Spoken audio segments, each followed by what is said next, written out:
do we measure pressure? Well, it turns out it has something to do with why Mr. Bergman became a scientist. As a young boy, well, instead, let's have a look. So you may not know this, but one reason I'm a science teacher is because I played in the bathtub as a child. And when I was playing in the bathtub, I had like a cup of water, and I discovered something that I thought was super cool. We're gonna look at that today. So I got a cup. This cup is filled. It's filled? It's empty.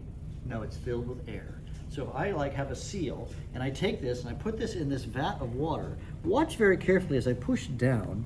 You'll notice that right down here, some water is trying to push itself up. It is, in fact, pushing itself up in here. But there's all this air. So let's see what happens if I let a little of the air out. Now notice if I bring this up, that there's water. This is where it's kind of fascinating. There's water above the level of the water. Isn't that weird? What if I were to let some more air out? Quite a bit more air. Now there's a lot of water above the waterline, but there's still the air trapped. And then if I let all of it out, look at this. Now we've got water above the level of the water. It's crazy. What's happening, here's the weird thing, is what's causing this is the air pressure is pushing down on the water, which is pushing the water up. So how high can you go? Well, let's try something a little taller. I've got a graduated cylinder, a tall graduated cylinder. I'll put this in here, right? I'm gonna fill it up, let all the air come out. As we say, burp it. If I can get that last bit of air out. What happens now is if I turn this upside down, the water level goes all the way to the top. This is crazy. Wait a second, so how tall, is there a limit? Can this go up 10 feet, 5 feet, what? So if I was to put water and go higher and higher and higher and higher, how high would it be? Turns out you have to go about 30 feet if you're at sea level. And above 30 feet, let's say that you have a 35-foot tube of water, 5 feet would be empty space. But that's not very convenient, is it? This is actually how we measure pressure. This is called a barometer. And we could make a water barometer, but we did a 35-foot water barometer. But there is a solution. So what if you had a much, much denser, heavier, if you will, liquid? I'm standing at a mercury barometer here at the school. And if you look right here, mercury is this really cool, super liquidy stuff. And it's the same thing. It's the inverted water cup in the water. But since water or mercury has a density of 16 or 12 or some big number, what happens when we flip it around here, take a look right here, is that the height of the mercury can be measured. And remember I talked about how 30-foot feet, there'd be nothing above? Right above this spot right through here, that's just empty space. So when you look right here, you can see that the pressure is at 750 right here. This is the pressure of the day. We're close to sea level here in Houston, and that makes a lot of sense. It's a little bit of a lower pressure day than normal. And we're about 750 because the space above here is just gas, empty gas right above here. And because it's like the thing, right? It's like the upside down water thing, except it's filled with mercury. So as you can tell, you guys can recreate this dramatic moment in Mr. Bergman's childhood at home in your own sink, but there's some science going on behind that, and probably the best way to look at that is to Let's draw a picture. We got a tub of water, right? And then we put the device filled with liquid. Now this could be water, right? But it's filled with water. But let's pretend it's like the mercury and it's filled with mercury, which is blue, which is true. But then what's up here, Mr. Dimitrowicz? Well, it depends if you've reached the maximum height. Let's pretend you haven't reached the maximum height. And why is this water going up to begin with? So let's pretend the water goes to right here, right? In here, you're going to have some air particles that are creating pressure. But then there's some other gas particles that are pushing down, which of course pushes this up.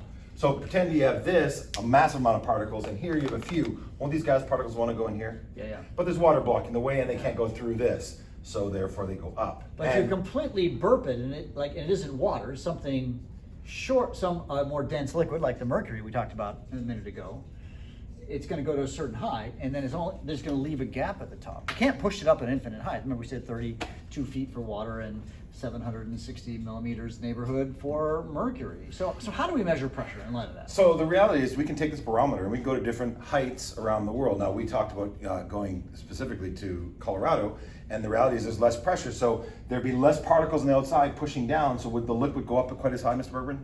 Not in Colorado, but let's say we're here in Houston, which is pretty close to sea level. What's the average pressure on the average day? 760 millimeters high. Now remember, that's actually measuring, here's a meter stick. If I were to measure this, it's literally how tall it is in millimeters. A meter stick is 1,000 millimeters, so 760 is this height right here, okay?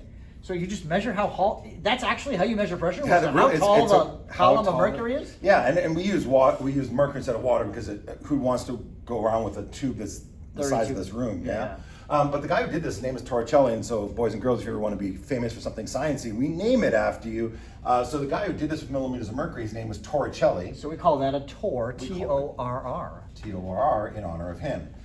But again, this is kind of an awkward unit. Who wants to be talking about millimeters of mercury? So to standardize it, we came up with this idea that the pressure we feel at sea level, which is 760 millimeters pushing up mercury high, we're just going to call that 1 atmosphere. So it's 1 atmosphere. So, and there's one other unit that we sometimes use, and that's called a kilopascal. And a kilopascal is, we're not going to use much of this. We're probably going to use just mostly atmospheres and torricellis. And yeah, so a kilopascal means 1,000 pascals, by the way. So you can also say 101,300 pascals.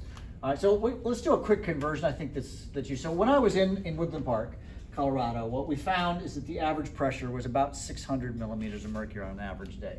So if we've got 600 millimeters of mercury, because there's less pressure there, higher altitude or whatever, then what is the number of atmospheres? So what would you do on that, Mr.? Well, we always start with our train tracks because that's how we've learned to do everything, right? 600 millimeters of mercury over 1, right? Over 1. And then here's where we're really going. This is the conversion we're going to use. Yeah, yeah. We're going to go from here to here. So the millimeters of mercury goes in the bottom. I see that, and that's the 760 number. And then you just put 1 atmosphere on top. This is easy. It's just 600 divided by 760. Got my calculator out, and that comes out to 0.789 atmosphere. So about 80% or 78.9% of the air was where I was living.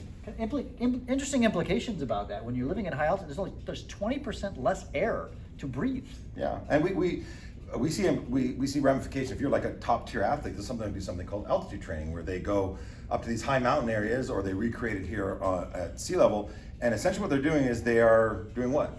Well, so what they do is when you live at altitude, or you can sort of fake living at altitude with a hyperbaric tent, is that your body produces more red blood cells. And it produces more red blood cells, and that means that because you need so amount of energy, you need that oxygen, more hemoglobin molecules, and so that if you train at high altitude, you have more red blood cells. But then if you go and perform, you compete at low altitude, and you still have some of those extra red blood cells, then you can produce more energy. Yeah, I mean, that's kind of, how long does it take to do that approximately? You've got to be up there about 2-3 weeks. It depends on, human bodies are different, and a lot of it depends on fitness levels and a lot of things. I have seen it running around the track here that someone was wearing like a Darth Vader mask, and I think they're trying to simulate that same thing where they're starving themselves a little bit of the oxygen. There's actually a rule typically in the endurance athlete world is what you'd like to do is you'd like to sleep at altitude but train at low altitude, because you can't push yourself as much at high altitude because you just don't have as much air to breathe. You can't really perform at the same level, the same speed if you're a runner or whatever.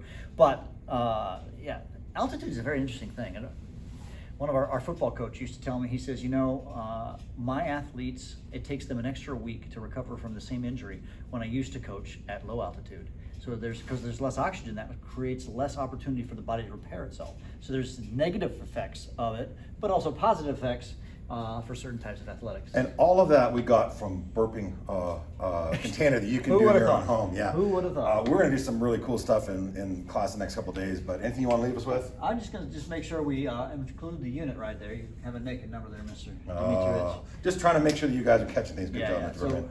0.79. So we'll see you in class. Indeed.